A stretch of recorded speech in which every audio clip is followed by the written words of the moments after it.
দর্শক, অ্যাকশন শুরু হয়ে গেছে।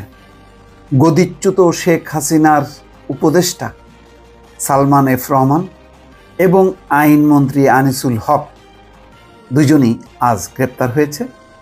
সকল টেলিভিশনের স্ক্রলে ব্রেকিং নিউজ আকারে দেখানো হচ্ছে, বিভিন্ন অনলাইন ইতিমধ্যে রিপোর্ট চলে এসছে। বিস্তারিত রিপোর্ট পাওয়া যায়নি কোথা থেকে কিভাবে তারা গ্রেপ্তার হলেন। হয়তো যেটি ধারণা করা হচ্ছে, অনেকেই আশ্রয় নিয়েছেন ক্যান্টনমেন্টে এবং সেনাপ্রধান আজকে জানিয়েছেন যে তাদের জীবন রক্ষা করার জন্য সেনাবাহিনী আশ্রয় দিয়েছে। প্রাণ ভয়ে অনেকে পালিয়ে সেখানে গেছেন, সেনাবাহিনী সেখানে আশ্রয় দিয়েছে। আশ্রয় দেওয়া মানে এই না যে তাদেরকে ছেড়ে দিয়েছে, তা না, তাদেরকে এক জায়গায় রেখেছে বা ভিন্ন ভিন্ন জায়গায় তাদের নজরবন্দি করে রেখেছে বা আটক করে রেখেছে। এখন আইনানুগভাবে তাদেরকে হস্তান্তর করা হচ্ছে। এতদিন থানা, পুলিশ কোনো কিছুই ছিল না। এখন সেই কার্যক্রম শুরু হওয়ার পর এখন আস্তে আস্তে এই বিতর্কিত মানুষগুলোকে, যারা নানা অপরাধের সঙ্গী, যারা গত 15 বছরে এই দুঃশাসন টিকিয়ে রাখার জন্য নানা অপকর্ম করেছে, সালমান এফ রহমানের ব্যাপারে যদি আলোচনা করেন, আনিসুল হকের ব্যাপারে যদি আলাপ করেন, এদের অপরাধের কোনো শেষ নেই। সালমান এফ রহমান শুধু শেয়ার বাজার ধ্বংস করেনি, ব্যাংক পাড়া একদম লুটে পুটে খেয়েছে। ব্যাংক অ্যাসোসিয়েশন করে পুরো ব্যাংকগুলো তাদের নির্দেশে, সালমান এফ রহমানের নির্দেশে পরিচালিত হতো এবং বিদেশিদের সাথে নেগোসিয়েশন, সমস্ত কিছু, কোনো কিছু সরকারকে বোঝানো, প্রধানমন্ত্রীকে বোঝানো, কোনো কিছু তো করেইনি। বরং এরা অরাজনৈতিক হয়ে, যাদের জীবনের ব্যাকগ্রাউন্ড কোনোদিন আওয়ামী লীগ ছিল না, শেষের দিকে দেখা গেছে যে এরাই হচ্ছে আওয়ামী লীগের হর্তাকর্তা, এরাই সরকার চালাচ্ছে এবং শেখ হাসিনার কাঁধে ভর করে, শেখ হাসিনার আশ্রয় প্রশ্রয়ে মদদে এরা হচ্ছে মানে টাকার কুমির। শত শত কোটি টাকা তারা বিদেশে পাচার করেছে। এই দুষ্কর্ম, অর্থনৈতিক দুরবস্থা, লুটপাট, টাকা পাচারের দায়ে অভিযুক্ত সালমান এফ রহমান ধরা পড়েছে। আর আনিসুল হক, আমি বলবো যে একটা ঠান্ডা মাথার একেবারে খুনি।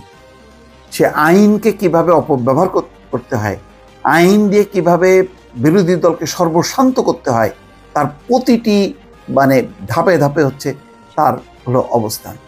এই আইনমন্ত্রীর নিম্ন আদালত থেকে শুরু করে উচ্চ আদালতে তার নির্দেশে যেভাবে শেখ হাসিনা চেয়েছে সেইভাবে সেটি সে মানে সেইভাবেই সে পরিচালিত করেছে। ফলে পুরো আইনাঙ্গন যে আজকে কলুষিত, আইনে আদালত থেকে যে মানুষ কোনো বিচার পায়নি, ন্যায় বিচার পায়নি, বরং আদালত হচ্ছে বিরোধী দল দমন পীড়নে ব্যবহার হয়েছে তার কারণে, এই আনিসুল হকের কারণে। কতবার মানে বেগম খালেদা জিয়ার ব্যাপারে যখন মুক্তির ব্যাপার আসতো, ওই দরখাস্ত তো পায়নি। তারপরে দরখাস্ত পাওয়ার পরে এখান থেকে স্বরাষ্ট্র মন্ত্রণালয় থেকে আইন মন্ত্রণালয়, তারপরে বলতো না, আইনগতভাবে সম্ভব না, এক চুল নাকি দেওয়া সম্ভব না। তারপরে এই যে কোটা বিরোধী আন্দোলন নিয়ে যেই খেলা খেললো, যে আদালতের এটা বার্নিং ইস্যু, এটাকে পিছাই দিচ্ছে, বলছে যে মানে এটি সময় মতো হবে। আবার যখন কি চাপের মুখে, তখন বলছে যে না, আদালতকে বলেছি। মানে কি পরিমাণ আইন আদালতকে অপব্যবহার করেছে ক্ষমতার স্বার্থে, এরা হচ্ছে এক একটা ইতিহাস। এদের অপরাধের কোনো শেষ নেই। আমি জানি না এদেরকে নিয়ে কিভাবে তদন্ত করা হবে।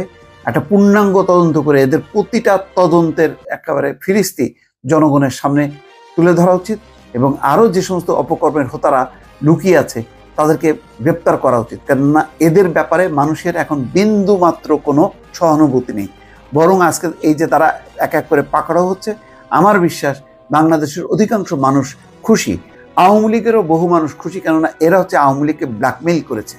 এদের রক্তে, এদের ইতিহাসে তারা ধারাবাহিকভাবে আওয়ামী লীগ করেছে, বহুকাল আগের থেকে এরকম কোনো ইতিহাস নেই। বরং এরা হাইব্রিড নেতা হয়ে আওয়ামী লীগকে ধ্বংস করেছে, শেখ হাসিনাকে ধ্বংস করেছে, অথবা শেখ হাসিনা এদের মাধ্যমে এই অপশাসন দীর্ঘায়িত করার পরিকল্পনা করেছে। এই হচ্ছে নাটের দুই গুরু আজকে অ্যারেস্ট হয়েছে। আমার ধারণা যে আরও এক এক করে ওবায়দুল কাদের সহ যারা লুকিয়ে আছে দেশের বিভিন্ন প্রান্তে, তাদেরকে অবিলম্বে গ্রেপ্তার করে মানুষের যে ক্ষোভ, সেই ক্ষোভ প্রশমন করা উচিত। দর্শক ভালো থাকবেন, আল্লাহ হাফেজ।